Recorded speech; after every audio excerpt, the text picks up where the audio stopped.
উপকারে উপকারে আসবে কোন সন্তান সন্ততি, এটাও আল্লাহ সুবহানাহু ওয়া তাআলা কোরআন কারীমে বলে দিয়েছেন। ঈমানদার, সলিহিন, নেককার, আল্লাহর আনুগত্যে যাদেরকে আপনি বড় করবেন, সেই সন্তান সন্ততি কিয়ামতের ময়দানে উপকারে আসবে। আল্লাহ সুবহানাহু ওয়া তাআলা কোরআনুল কারীমের বেশ কয়েক জায়গায় এটা বলছেন।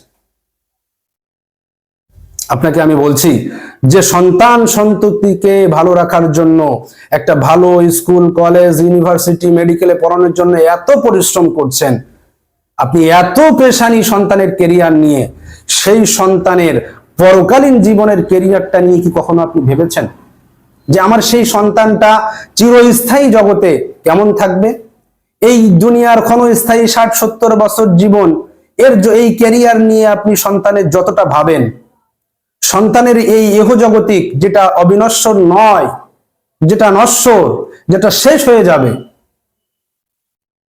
যেটা মৃত্যুর মাধ্যমে শেষ হয়ে যাবে, সেই জীবনে আপনি আপনার সন্তানটার কেরিয়ার নিয়ে যতটা সচেতন, সন্তানের ভালো মন্দ নিয়ে যতটা সচেতন, কিন্তু যে জীবনের কোনো শেষ নেই, যে জীবনের কোনো শেষ নেই, যেটা অনন্ত জীবন, খালিদিনা ফিহা আবাদা, আল্লাহ কোরআন ব্যবহার করেছেন যে কোনো শেষ নেই, সেই জীবনে আপনার সন্তান সুখে থাকবে নাকি কষ্টে থাকবে? সেই জীবনে আপনার সন্তান কি লেটার গ্রেড, আপনার গোল্ডেন এ প্লাস পেয়ে জান্নাতে যাবে নাকি ফেল করে জাহান্নামে যাবে? সেই দুনিয়ায়, সেই জগতে তার ক্যারিয়ারটা কোন জায়গায় থাকবে, ভালো হবে না খারাপ হবে, এটা নিয়ে কখনো ভেবেছেন? এটা নিয়ে আমরা ভাবি না।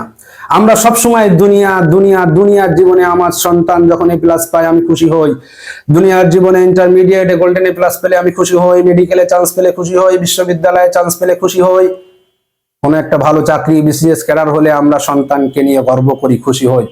কিন্তু ওই সন্তানটা পরকালীন জীবনে কি অবস্থা হবে? তার পরকালীন জীবনে আল্লাহ সুবহানাহু ওয়া তাআলার সামনে সে কি সফলতা লাভ করতে পারবে? আল্লাহ সুবহানাহু ওয়া তাআলার আনুগত্য কি দুনিয়ার জীবনে করেছে? আল্লাহ সুবহানাহু ওয়া তাআলার দাসত্ব কি দুনিয়ার জীবনে আমি তাকে শিখিয়েছি? আল্লাহ সুবহানাহু ওয়া তাআলার আনুগত্যের মাধ্যমে, আল্লাহকে চিনানোর মাধ্যমে আমি তাকে বড় করেছি, নাকি শুধুমাত্র দুনিয়ার দিকে ঠেলে দিয়েছিলাম যে তুমি এই পথে যাবা, তোমাকে এই দুনিয়ার জীবনে সফলতা অর্জন করতে হবে, দুনিয়ার জীবনে ক্যারিয়ার গড়তে হবে, দুনিয়ার জীবনটাই নিয়ে তোমাকে ভাবতে হবে? আপনি কি আপনার সন্তানটাকে কখনো পরকালীন জীবনের কথা বলেছেন যে এই সন্তান, হে আমার কলিজার টুকরা সন্তান, তুমি একটু পরকাল নিয়ে ভেবো। এই যে জীবন দেখছো, এই জীবনে সফল হলেও জীবন শেষ হয়ে যাবে, না হলেও জীবন শেষ হয়ে যাবে। আমাদের যে বস্তুগত সফলতার কথা আমি বলছি, এটা আমাদের মন মস্তিষ্ক থেকে যে সফলতার কথা আসছে সমাজের ভিতরে, সেই সফলতার কথা বলছি। যে সফলতা বলছে টাকা পয়সা, ভালো চাকরি, ভালো ব্যবসা হলেই সফল। এই যে সফলতার কথা আমরা যত আমাদের সন্তানদেরকে বলি, সফল হতে হবে, চাকরি পেতে হবে, কিন্তু পরকালীন জীবনে আল্লাহ সুবহানাহু ওয়া তাআলার আনুগত্য করে, এই দুনিয়ার জীবনে আল্লাহকে চিনে, আল্লাহকে জেনে, আল্লাহ সুবহানাহু ওয়া তাআলার আনুগত্য করে, আল্লাহ সুবহানাহু ওয়া তাআলার আনুগত্য করে যে পরকালীন জীবনে সফলতা পাবো, এই বিষয়ে কি কখনো আমরা সন্তানদেরকে সচেতন করেছি?